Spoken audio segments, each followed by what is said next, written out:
Welcome to Tim's Insanity, y'all, where we always keep it creepy. I am Tim, and that is Yolanda. And he's insane. Yes, very much so.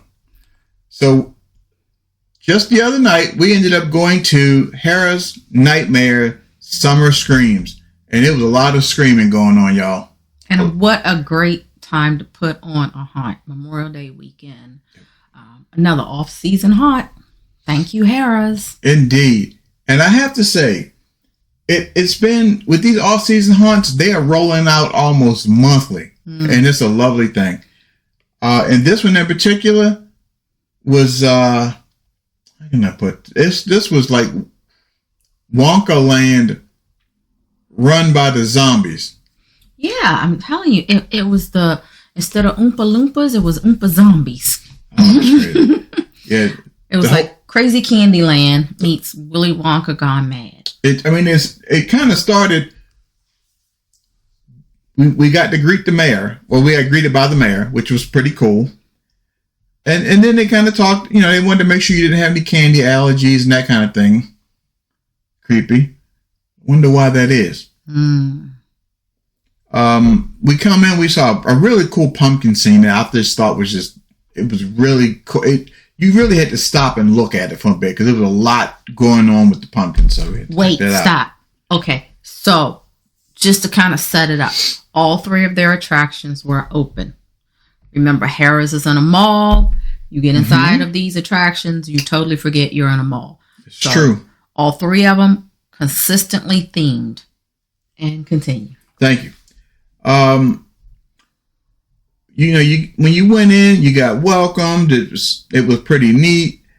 But before I get too deep into this, just so I don't forget, we talked to Brittany about the dialogue, and we'll go into that further as we go, because it fit, the actors' dialogue fit the situation and the scene. And the theme of the entire thing. The whole thing just worked. I won't give her secret. She did tell us what it is, but I'll keep it just that as a secret. Well, and also to kind of set you up. So you had I look at it as the three attractions were kind of like the before, the during, the after. Perfect. Perfect. So that's how I'm going to set it up. And that's exactly how it was. And the ending was strange. Yes. So the first attraction was the Hexen Harvest, which was basically you were welcomed into the Hexen Harvest Festival. And like he said, they want to check to make sure you don't have any allergies before you go into the festival. So just think of it as kind of a, like one of those apple harvest festivals or whatever, harvest festival. But instead of like apples or fruit or whatever, it's candy. And then they did have some other things to eat there. We did see the insane butcher, who we happen to know, Mr. Todd, guest actor. Yeah. Famous part of the Haunt Review crew, and Todd Talks. Great job, Todd. His makeup. Whoever did his makeup did a really good job, by the way. He looked really creepy. Yes, he did. We happened to come across the crazy fruit lady. That lady was disturbed. Very disturbed and disturbing. That too. Yep. But this, the actors here, they were where they needed to be, doing what they needed to do. They were not out of place. None of that. It was none of that chaos going on. I've gone to attractions, and we all have, where it was just chaos. The actors were not where they should have been, and the timing was just ruined. That was not the case here. No. And again, we talk about the consistency of the theme. Pretty much everybody was offering you candy. Yeah. Or, trying to get you to partake of the sweets. Is that a good thing? Do it. And my kind of candy.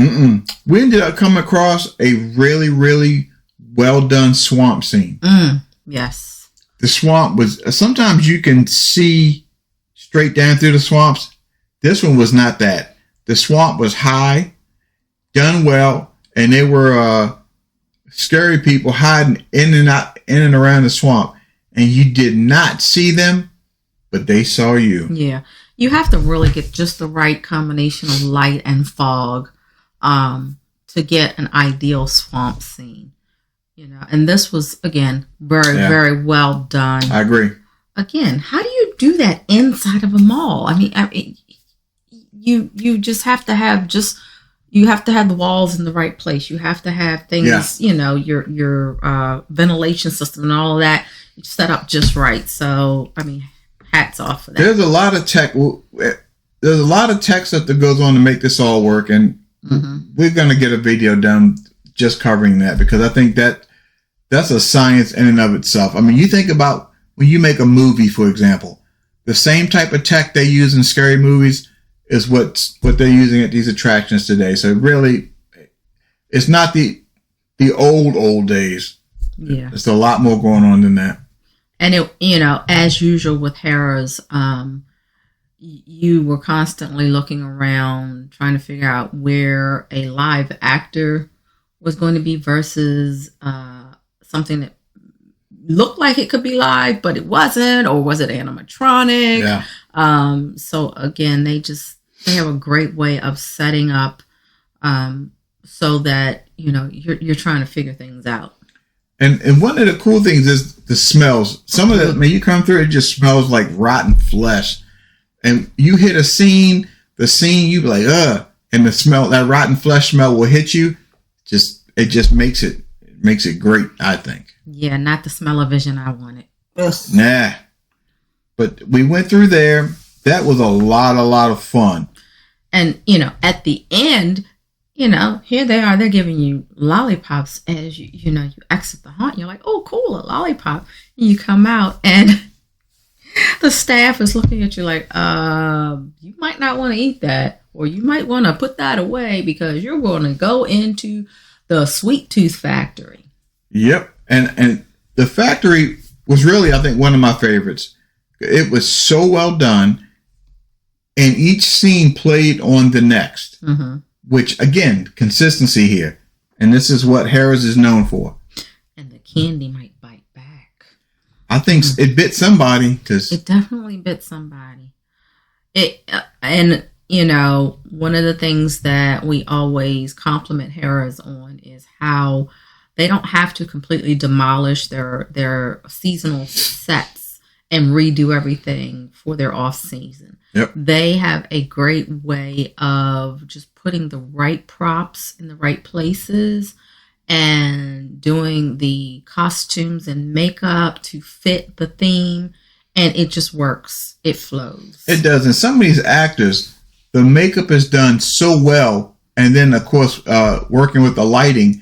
Sometimes they're in a scene. I mean, I've been like right here up to almost nose to nose, and then they move. Oh yeah, they definitely have a way with their timing, and I think timing is essential when you're trying to get that gotcha moment. Mm-hmm. Especially when you have people like us in the media and in the review industry, where we kind of are automatically looking to try to figure out who's real, who's not. No doubt. So to get that timing on point where you get those of us that do this constantly, 2 thumbs up for that. Yeah, this was it was so well done, and you kind of got the feel of, okay, this candy thing is going downhill bad. Yeah. I mean, again, it was zombie Wonka. Yeah. That's what it felt like. It's like they just kept trying to get you to eat the candy. Yeah. And I'm like, I'm not sure I want any of this candy. It was clear to me the candy was infected, should we say? And I think, the people making it were too. Yeah. So, we got through that, and that was just a great time. I mean, again, lighting, the sets, all of that was just so well done. Mm-hmm. And I guess the last piece was the rotten aftertaste. So, like I said before, think of this as the before, the during, the after. So the Harvest Festival was the before, mm-hmm. where people were eating the candy, and maybe some people didn't realize what was going on. Others maybe were starting to realize what was going on. Then you have the during, which is the factory where they're making this demented, infected candy, and the mm-hmm. people making it are infected. Now you have the aftermath or the rotten aftertaste. So what happens once you eat this candy? And this attraction started off with a small, kind of dark. It was just dark.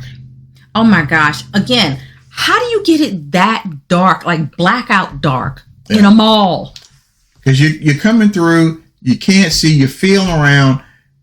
And one thing that made this little section so impressive to me, it wasn't narrow.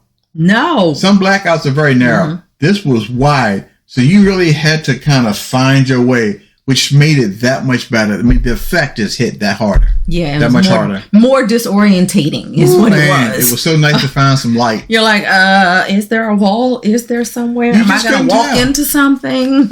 Like, man, there's going to be some pain going on in here. But we got in there, and we slowly start to come through, and you could kind of see now the effect that the candy had on people. Because people were in there screaming and crying. They told us it was candy. Mm-hmm. And evidently it did some strange things to them. Think of The Walking Dead. Let's just say the candy resulted in some Walking Dead looking critters. Oh yeah, it was bad. And can I just tell you, okay, in a candy themed, attraction, the smells that you're hoping to get are not the smells you got. There was no goody gumdrops. There was no cotton candy smell this time. It was none of that. These people were infected by the candy. And they smell like it. Ugh. Yeah, I mean, it was bad. It was bad. But this one, the end was really great. And I think the last scene coming out was I think it got everybody. This big, it was something, whatever it was, with horns, and I'm looking, and this thing's just, boom, it's right here. I mean, it was, whoo, boy, it got a lot of people to jump out, because we were on the outside looking in, and you can see people just jumping, trying to get out. Yeah. It was well worth the trip. It was very well done. Like we said, the theming was consistent. Perfect. From the first attraction to the second attraction to the third attraction. Makeup was just 1,000% on point. Dialogue stayed consistent from first attraction, second attraction, third attraction, and It all made sense if you were looking and listening. Right. Now, if you were just running through screaming, or you were running through with your eyes closed or your hands over your eyes, you missed the whole thing. Yeah. But paying attention, the theme followed first haunt, second, and then third. It just one built on the next, and it just made so much sense. Yeah. Shout out to multiple actors. You had the mayor. Mayor was cool. Mayor was cool. You had the receptionist in the candy factory. Yeah, that lady was crazy. with her Jersey accent. Yes. You had the dude that was at the gate before it opened, scaring little kids in the mall. Pan the man. Please, I hope you had your tetanus shot, honey. You know why. Ooh. Y'all, Pan is 100% every day. That's a scary thought. Whatever character he's playing, he is 100%. He's going to bring him. Dinwiddie is the same way. Yep. You're going to get 100% with them. Absolutely. So, a lot of these actors just, they made the show. And really, our man Todd did a great job as the Crazy Butcher. Yep. Hats off to him. This whole thing was put together so good. And I can't believe that from Easter to now, they revised and did a new theme. It kind of carried over from the Easter theme a little bit, because you had the candy idea. Sure. So that kind of helped just roll right into, Summer Screams, which was really cool, because if you went to the Easter event, a few things kind of ticked your memory in relation to that. And with the candy theme that you speak of, we've never seen a candy themed attraction like this. Not like this. This is one of those that could have gone either way, really good or really bad, and it was not. It was so well done. It wasn't cheesy at all. It was so well done. And the other thing to remember with Hera's is they have a bunch of really high quality photo op scenes in the mall. Oh, Since goodness. It is inside, you don't have to worry about weather or anything like that. So they always have some amazing scenes for, their photo ops. They have an amazing store with all kinds of Halloween and paranormal and horror themed things you can purchase, So, backpacks, purses, and check out the ornaments, store. all that stuff. Check out the social media so you'll know what time the store is going to be open. Yeah. Because it's usually open even when the attraction is closed. But there are specific date and times, so you want to follow it. Don't sleep. You got some Christmas shopping to do early. Stop in the store and get something creepy for somebody.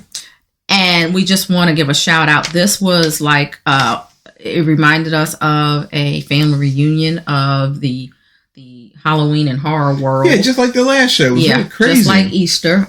So shout out to multiple folks. We were repping Haunt Review crew with Heather and as well as Todd being a guest actor. Tim and Katie were there. Halloween Haunts 365 was there. Brandon and Emily with LW Aerial Productions. Field of Screams PA was there. Kim's Crypt Haunted Mill. A bunch of folks from Laurel's was there. Man. So this was just really a cool get together of enthusiasts, reviewers, media folks, actors, different attractions. Oh yeah, it was amazing. It was great. It was really great, and we got to see people, out of makeup that we don't normally get to see. Because a lot of times they're actors, they tucked in, you don't get to see them much. But it was good to see everybody, and everybody had a great time. We all got along exceptionally well. It's weird when you don't recognize somebody because they don't have makeup on. You're like, who are you? Where are you from? Oh, okay. Yeah, I got you. Yeah, it was great. But yeah, it was awesome. One sad ending to the evening. We did not get to enjoy Rock Salt Grill this time. They were booked. So we had to partake of another local restaurant. But that was okay. That didn't good. make or break us. We had a fantastic time. We are so grateful for places like Hera's that are putting on these off-season events. We know that it takes extra time and effort and work. It takes extra, getting your actors in there off-season, getting your makeup artists. But you guys are just knocking it out of the ballpark. So definitely hats off to you. And one of those things, when you run in a haunted attraction and you're doing off-season work, sometimes it takes, sometimes 3-4 years for those things to catch on. Yeah. Excuse me. And people really start to look for them. So it just takes a little while for it to grow. But Kim's Crypt is a prime example. She's been doing those for years. Oh man, even before we moved to PA. So it can be done, and you can definitely make it work. So just stay consistent and stay with it. Other than that, Harris, we will see you during the season. And there might be some changes in Harris. Word on the curb. Can't say what that is because I don't have any official information. Just a guess. Just a little thought. Carlos he probably hasn't slept in the last 5 or 10 years, so it's okay. I don't think he sleeps though. I think his brain is just constantly on. There is no off switch there, is it, Carlos? Indeed. So. Y'all check us out. We got some other stuff coming, some things that are a little different than your haunted attractions. We're going to go visit some places that you may be interested in. So stay tuned. Please like, follow, and all that good stuff. Yeah, all that. And we will see you guys soon. See you on the next one.